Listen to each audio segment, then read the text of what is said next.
Friends, welcome back to my channel. तो आज के इस वीडियो में हम लोग 10 ऐसे पॉइंट्स को डिस्कस करने वाले हैं। ऐसे ये पॉइंट्स हैं कि जो अक्सर एग्जाम में पूछे जाते हैं और इससे क्वेश्चंस ज़रूर बनते हैं। तो ये नहीं कि ये 10 क्वेश्चन आ जाएंगे, लेकिन हो सकता है इससे क्वेश्चन आए, प्रोबेबिलिटी है, चांसेस हैं कि आए इससे क्वेश्चन। तो आप लोग इस वीडियो को अंत तक वॉच करिए, देखिए और समझिए, हो सके तो नोट कर लीजिए सारे पॉइंट्स को। तो ये जो है एनेस्थीसिया रिलेटेड कुछ क्वेश्चंस हैं। अगर आप ओटी में काम कर रहे हैं, एनेस्थीसिया में कर रहे हैं, आईसीयू में कर रहे हैं, हॉस्पिटल में कर रहे हैं, मेडिकल से जुड़े हैं, तो आपके लिए ये सारी चीज़ें ज़रूरी हैं। तो ये सारी चीज़ें अगर जाननी है तो फिर से बोल रही हूँ, वीडियो में तक जुड़े रहिएगा।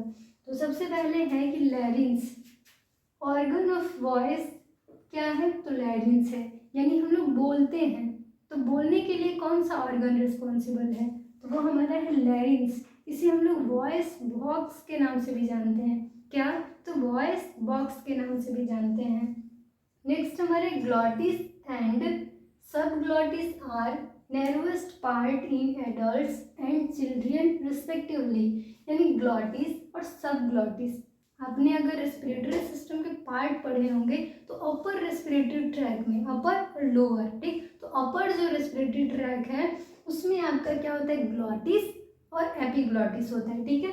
तो ग्लॉटिस और सब ग्लॉटिस होता है। ग्लॉटिस जो होता है वो एडल्ट्स में, यानी हम लोग एडल्ट हो चुके हैं, बड़े हो गए हैं, तो एडल्ट्स में क्या होता है कि ग्लॉटिस जो है वो संकरा होगा, नैरो होगा, ठीक है, पतला। और सब ग्लॉटिस किसमें पतला होगा? तो चिल्ड्रंस में, जो बच्चे हैं उनमें सब ग्लॉटिस नैरो होता है, पतला।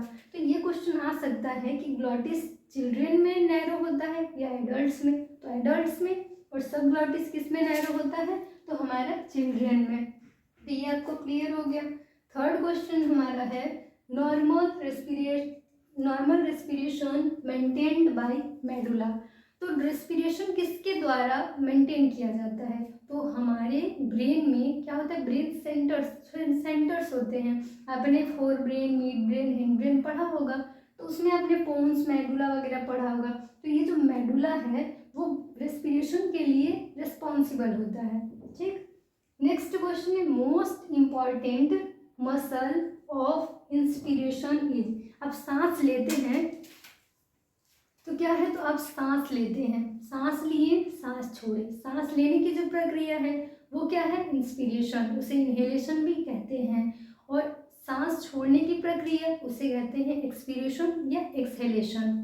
तो इसमें जो हमारा सांस लिए, ठीक है, सांस लिए, तो यहाँ पे क्या होता है? हमारा डायफ्राम होता है, ठीक है, मसल होता है, जो कि जब सांस ले रहे हैं तो इंस्पिरेशन के लिए कौन सी मसल रिस्पॉन्सिबल? तो डायफ्राम, ठीक है, फ्लैट मसल होती है। तो ये डायफ्राम आप याद रखिए, यहाँ पे DIAPHRAGM, ये जो डायफ्राम है वो इंस्पिरेशन के लिए रिस्पॉन्सिबल मसल है।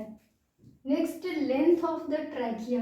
ट्रैकिया आप जानते हैं, इंट्यूबेशन मेनली किस में होता है? ट्रैकिया में होता है, ठीक है। तो ये जो ट्रैकिया है इससे क्वेश्चन अक्सर बनते हैं। ट्रैकिया का जो लेंथ है, जो लंबाई है, वो 10 से 12 सेंटीमीटर है। और ये कितने कार्टिलेज से बना है? तो मेनली 16 से 20 इनकम्प्लीट कार्टिलेजेस से बना हुआ है, ठीक है। तो कितना? तो 16 से 20 इनकम्प्लीट कार्टिलेजेस से ये बना हुआ है। नेक्स्ट, ट्रैकिया का डायमीटर कितना होता है? तो यहाँ पे है ट्रैकिया का डायमीटर 1.2 सेंटीमीटर। तो ट्रैकिया का डायमीटर कितना है? 1.2 centimetre. Next, 1 gram of haemoglobin, यानी HB हीमोग्लोबिन को कहते हैं कैरीज। तो 1 ग्राम हीमोग्लोबिन में कितना ml ऑक्सीजन होता है? तो 1 ग्राम अगर हीमोग्लोबिन है तो उसमें कितना ऑक्सीजन होगा? तो 1.34 ml। कितना? तो 1.34 ml, 1.34 ml, ठीक है, मिलीलीटर हमारा ऑक्सीजन होता है 1 ग्राम हीमोग्लोबिन में, ठीक है। नेक्स्ट क्वेश्चन है नॉर्मल ब्रीथ होल्डिंग टाइम। आप नॉर्मली कितना देर सांस रोकते हैं? तो वो नॉर्मल है, ठीक है। कोविड के टाइम आपने सुना होगा कि सांस नहीं ले पा रहे हैं, सांस को रोक नहीं पा रहे हैं, तो वहाँ पे टेस्ट होता है कि इतने देर सांस रोक लीजिए, तो समझिए आपका जो है ये बीमारी नहीं है, आपके फेफड़े यानी लंग्स सही हैं, आपका रेस्पिरेशन श्वसन तंत्र सही है, श्वसन सही है। तो नॉर्मल ब्रीदिंग होल्डिंग टाइम कितना है, ये क्वेश्चन बनता है।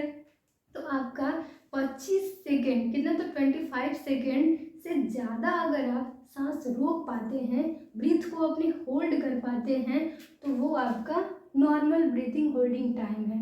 ठीक है, तो 25 सेकेंड से ज़्यादा। नेक्स्ट है नॉर्मल ऑक्सीजन अपटेक इज। तो नॉर्मल ऑक्सीजन अपटेक कितना है, एक बार में आप कितना ml ऑक्सीजन जो है लेके रख सकते हैं अपने पास, कितना ऑक्सीजन आप ले सकते हैं, तो 250 ml 250 ml पर मिनट, एक मिनट में आप 250 ml ऑक्सीजन अपटेक कर सकते हैं, ले सकते हैं। ठीक है, normal oxygen Uptake is 250 ml पर मिनट।